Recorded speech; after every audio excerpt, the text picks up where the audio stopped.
Pues gracias por esta entrevista, Alberto, para Iskra Radio y Red Bocha. Muchas gracias. La primera pregunta que te queremos hacer es ¿qué te ayudó a afiliarte a las Juventudes Comunistas? Bueno, fundamentalmente una cuestión yo creo que tan obvia, pero tan poco habitual como es estudiar economía. Estudiar el sistema económico capitalista, me llevó a hacer determinadas reflexiones que, cruzadas con mis principios y mis valores, pues llevaron a la conclusión de que el capitalismo es un sistema irracional, pero también es un sistema criminal y que por lo tanto había que superarlo, y que la alternativa estaba pues en el socialismo y en una determinada construcción de un sistema económico alternativo que, bueno, políticamente se adscribía a las tesis del Partido Comunista. Bueno, y con esas reflexiones, ¿podrías decirnos qué está ocurriendo actualmente en España con la corrupción? O sea, ¿por qué hay tanta impunidad con los corruptos mientras se castiga tanto al pueblo con recortes y precariedad?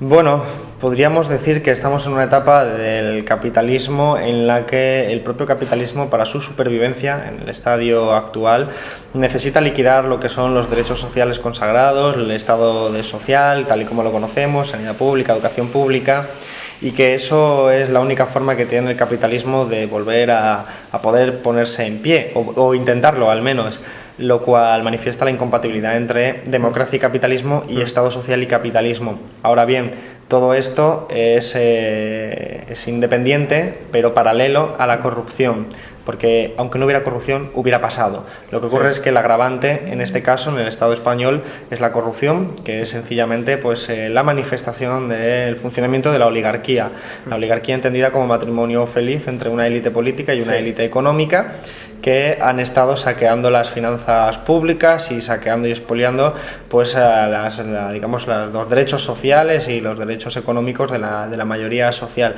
Y hay impunidad porque fundamentalmente las leyes han permitido e incluso promovido este tipo de corrupción. Hablamos de una corrupción ilegal, que es la corrupción que tiene que ver pues, con el 3%, las comisiones o la mordida, la conocida como mordida, pero también hay una corrupción legal, que es la del desmantelamiento del Estado social, la privatización, el poner lo público en un mercadillo para que unos amiguetes, esa élite económica, se enriquezca aún más. Estos fenómenos son el lubricante de los beneficios bancarios, de los beneficios empresariales, y ayudan y son consustanciales en este sentido al crecimiento económico de la economía española. Por lo tanto, son procesos paralelos. Que eso ya lo hemos visto con el desmantelamiento de Carlos III y luego toda la crisis posterior con el ébola y todo. Bueno, ¿tú crees que todos los políticos son iguales o responden a unos intereses de clase? Hombre, yo creo que está claro que no podríamos poner en el mismo cesto y en la misma categoría conceptual a personas como Mariano Rajoy o Cayo Lara, porque defienden intereses diferentes y pertenecen a realidades totalmente distintas. Por eso es útil decir que no existe la clase política, sino políticos de distintas clases y distintas clases sociales, es decir, con defensa de intereses totalmente antagónicos. Ahora bien, es verdad que hay una generalización injusta, pero porque la corrupción, sin ser generalizada, sí ha sido estructural, y eso nos lleva a un crecimiento de la apatía, de la frustración y de un sentimiento de indignación que acaba por expandirse a todos los ámbitos de la política, produciendo una paradoja, y es que el poder económico que se beneficia de la apatía política, que es el responsable de la corrupción, sin embargo, acaba siendo beneficiado también por esa sensación de la gente de marcharse a su casa. Y efectivamente, pues eso es un verdadero problema, pero contra el que hay que combatir desde la pedagogía y, desde luego, desde el ejemplo. Nosotros como jóvenes estamos viendo que hay un exilio, o sea, que nos están echando. O sea, para tener opciones de futuro nos tenemos que ir. ¿Estamos perdiendo a la generación más preparada o solo es movilidad exterior? Bueno, la movilidad exterior es un eufemismo para ocultar lo que es una necesidad de la gente de marcharse, obligada por las circunstancias, en este caso fundamentalmente económicas. La realidad es que las salidas individuales pueden ser exitosas en algunos casos, pero la salida efectiva tiene que ser una salida colectiva. Esto es muy importante reseñarlo porque si no se resuelven las causas que llevan a la gente a la inmigración, en este caso por razones económicas, evidentemente el hecho de que alguien se salve y que encuentre un futuro laboral en otro país le puede ayudar a él en términos individuales, pero no ayuda a la sociedad en su conjunto. creo que estamos asistiendo al desmantelamiento también de esta capacidad productiva de la gente, a este futuro, ya no solo en términos economicistas, sino en términos sociales y relacionales, de una generación que además hemos sido educados y financiados por nuestros padres, nuestros abuelos, un sistema social que ha costado dinero y que sin embargo la rentabilidad económica la vamos a servir más allá de nuestras fronteras, pero es el resultado obvio de un modelo de producción y consumo absolutamente frágil, que era el diseñado por el bipartidismo y que al final pues afecta a nuestras vidas cotidianas. Vale, ahora una pregunta a tu faceta como economista.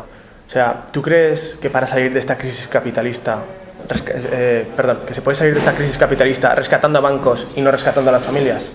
Bueno, de la crisis capitalista sí que hablamos en términos de salir del capitalismo, de seguir en el capitalismo, salir de la crisis dentro del propio sistema en el que seguimos. Estaríamos hablando simplemente de una cuestión como es recuperar la tasa de ganancia para que vuelva a haber actividad económica, para que vuelva todo a circular tal y como circulaba antes, aunque fuera con otra regulación. En realidad, rescatar a los bancos es un elemento ideológico, pero que es contraproductivo para el propio capitalismo, porque rescatar a los bancos, teniendo en cuenta que son unas instituciones financieras y como tales son intermediarias y que como tales viven de una punción que efectúan sobre la actividad productiva, esto no quiere decir que los bancos viven de otra actividad, y rescatar a los bancos sin rescatar otras actividades efectivamente es darle una patada hacia adelante y salir huyendo.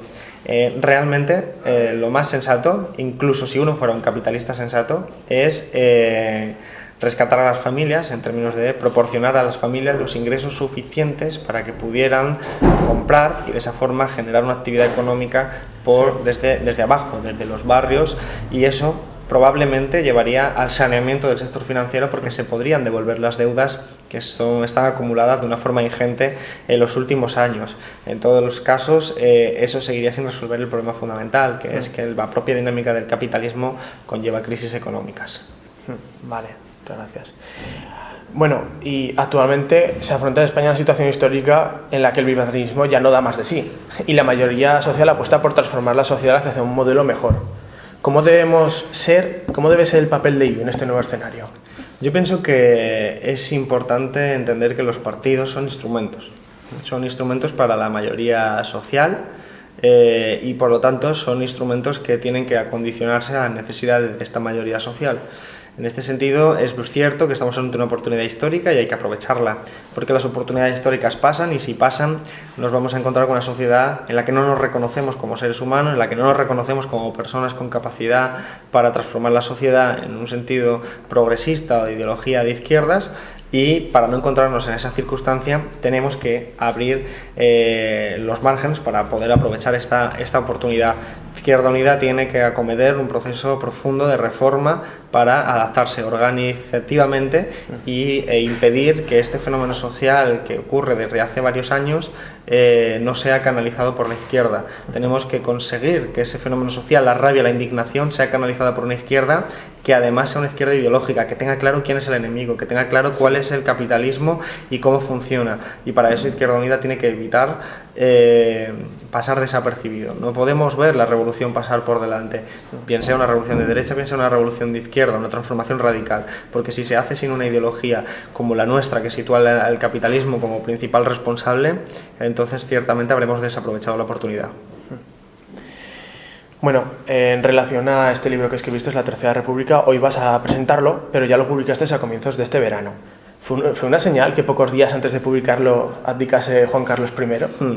Bueno, fue un agrado para el editor del libro, desde luego, porque evidentemente nunca se puede encontrar un contexto tan favorable como en la abdicación de un rey y la presentación paralela de un libro sobre la República, pero fue una casualidad. Lo cierto es que sí que había ciertos hilos conductores. Por ejemplo, el hecho de que el rey haya dimitido tiene que ver pues con el estado y contexto social en el que se enmarca la monarquía, una monarquía asolada por la corrupción, rodeada de redes clientelares, de uso fraudulento del dinero público, y todo eso señalaba que la monarquía tenía que acometer un proceso de renovación, de reestructuración, que nosotros ya visualizábamos, porque estamos ante un cambio de época y ese cambio de época es transversal, afecta a la monarquía y afecta a toda la sociedad. Por eso pensamos que era oportuno sacar un libro sobre la Tercera República, porque tarde o temprano la monarquía iba a intentar legitimarse por la vía de un cambio, lo que no podíamos esperar es que fuera en un espacio de tiempo tan cercano. Tan corto. Bueno, dada tu juventud y la trayectoria política y profesional, ¿cómo te ves dentro de 4 años? ¿Cómo sería un Alberto Garzón presidente del gobierno? Bueno, dentro de 4 años me veo más viejo, porque, pero aparte de eso, pocas certezas hay. Incluso eso no deja de ser una probabilidad, porque siempre existe la opción de no estar. Pero lo cierto es que es muy impredecible el momento político en el que vivimos. Estamos ante un fenómeno social que manifiesta una sociedad que está muriendo, otra que está naciendo, y eso, como decía Gramsci, en el interregno sucede todo tipo de cosas, y todo tipo de cosas no necesariamente buenas. Por lo tanto, en ese escenario tan volátil es imposible saber dónde va a estar uno mismo, pero sin duda, si la hipótesis fuera la de ser presidente de gobierno, ciertamente tendría que ser un equipo de gobierno claramente de mucha gente con los mismos intereses ideológicos al respecto de la mayoría social y con una clara decisión e intención de enfrentarse a los poderes económicos, porque el gobierno es una cosa y el poder es otra. Entonces, si tú estás en el gobierno con instrumentos limitados para hacer frente a la situación política y económica, es obvio que necesitas recuperar esos instrumentos enfrentándote al poder económico, y para eso no solo hace falta un presidente, ni siquiera un buen equipo de gobierno, necesitas a la gente en la calle apoyando todas tus propuestas y teniendo en definitiva una masa social y una base social que apoye ese proceso de transformación. Dicho de otra forma, si no hay una base social, no hay movimiento revolucionario y no hay movimiento de transformación social. Y si no hay una base social, cualquier presidente puede convertirse en última instancia, aunque tenga las mejores de las intenciones, en un títere. Bueno, pues muchas gracias por esta entrevista, Alberto, y desearte lo mejor. Muchas gracias a vosotros, igualmente. Gracias.